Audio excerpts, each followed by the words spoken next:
కి ఏమన్నా తేడా ఉంటుందా? ఏముండదు, సేమ్. అంటే జనాభా పెరిగితే ఇంకా అసలు ఎక్కువ సీట్లు వస్తాయి.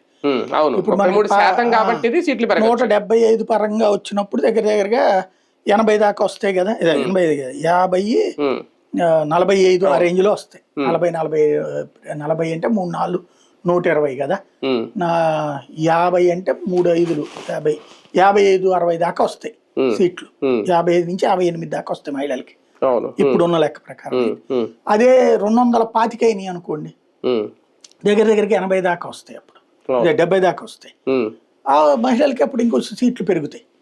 మామూలుగా అయితే రిజర్వేషన్ ఇప్పుడున్న లెక్క ప్రకారం అయితే కనుక ఇదే లెక్క సరిపోతుంది. నియోజకవర్గాల పునర్విభజన ఒక ఎత్తు, అంటే వీళ్ళ అధికారులు ఉన్నారు కాబట్టి ఖచ్చితంగా జరిగితే వీళ్ళకే ప్లస్ పాయింట్ అని మనం చాలా సార్లు అనుకున్నాం. అందులో భాగంగా పులివెందుల సీట్ ఉంటుందా, మారుతుందా, లేదంటే అదేమైనా రిజర్వ్ కాన్స్టిట్యున్సీ అవుతుంది అనేది ఒకటి.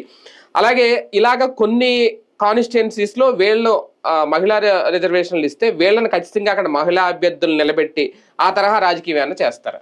అదే పెద్ద ఇష్యూ ఏం కాదండి. అంటే బేసిక్ గా నువ్వు నీ దగ్గర ఉన్న లీడర్ ని బేస్ చేసుకుంటావు. మగాళ్ళ మీద మహిళలు పెట్టలేదు, మనం గెలిచారు కదా, అట్లాగేం ఉండదు. ఇప్పుడు మహిళా రిజర్వేషన్ పెడితే వీళ్ళకి బెనిఫిట్ ఏంటి అంటే, ముందు మేము ప్రిపేర్డ్గా ఉన్నామని చెప్పడానికి. వైసీపీకైనా దొరుకుతారు అట్లాగే. ఇప్పుడు మహిళా నాయకులు గెలుపు పర్సెంటేజ్